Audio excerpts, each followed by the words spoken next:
They say your life flashes before your eyes when you die. But for me, it wasn't my past I saw. It was the future I'd never have.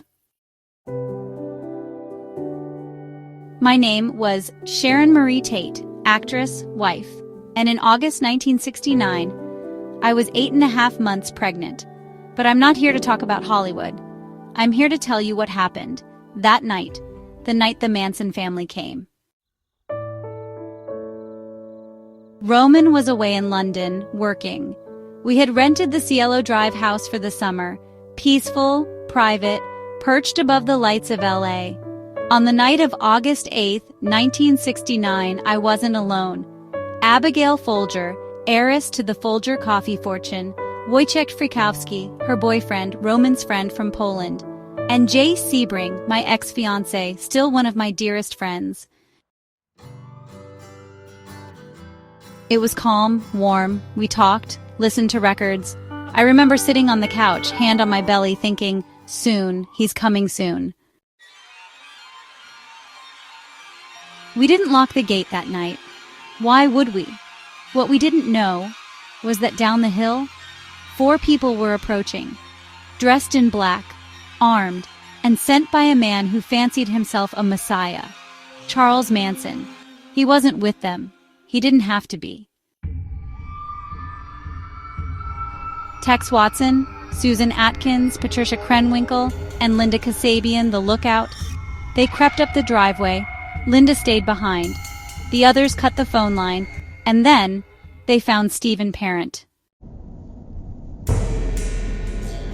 Stephen was just a kid, 18, visiting the caretaker in the guest house. He never had a chance. Tex shot him 4 times through the car window. The first bullet shattered his arm, the next 3 tore into his chest. And then, they came for us. Jay was the first to react. He stepped between me and Tex, defending me. Tex raised his revolver and said, "I am the devil, and I'm here to do the devil's business." Then, he shot Jay. The bullet struck his face. Jay collapsed, moaning, bleeding, but alive. We screamed, we begged. Abigail and Frykowski ran, tried to fight, but they were caught. Frykowski fought like hell. Tex struck him over the head with the gun, so hard it broke the grip, then stabbed him 51 times, shot him twice. He crawled out onto the porch and died there. Abigail made it out the back door. She was barefoot, screaming. Patricia caught her and stabbed her 28 times. They said she cried out, "I'm already dead." And then they came back inside. For me. I told them to take me, but please spare my baby. I offered myself in exchange. I cried. I screamed. I prayed. Jay was still alive, bleeding, gasping. He tried again to crawl toward me. He couldn't. They tied us up with rope, slung over a ceiling beam. The same rope around Jay's neck was around mine.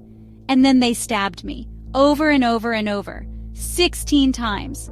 The last 3 pierced my unborn child. When it was done, they dipped towels in our blood and wrote on the walls, "Pig." August 9th, 1969. 5 people lay dead. Jay Sebring, Wojciech Frykowski, Abigail Folger, Stephen Parent, and me, Sharon Tate. The evidence was gruesome. Fingerprints, footprints, blood trails, messages in blood, but the police didn't connect the dots, not right away. The next night, the Manson family struck again. Leno and Rosemary LaBianca, stabbed 41 times, more blood, more madness, death to pigs, rise, helter-skelter, misspelled across the walls. Now the city was gripped in terror. Eventually they caught them, not for the murders at first, but for auto theft. The confessions came from Susan Atkins while in jail. She bragged to another inmate. Sharon Tate cried for her baby, and I told her, "Look, B, I don't care about you or your baby." That's how little my life meant to them.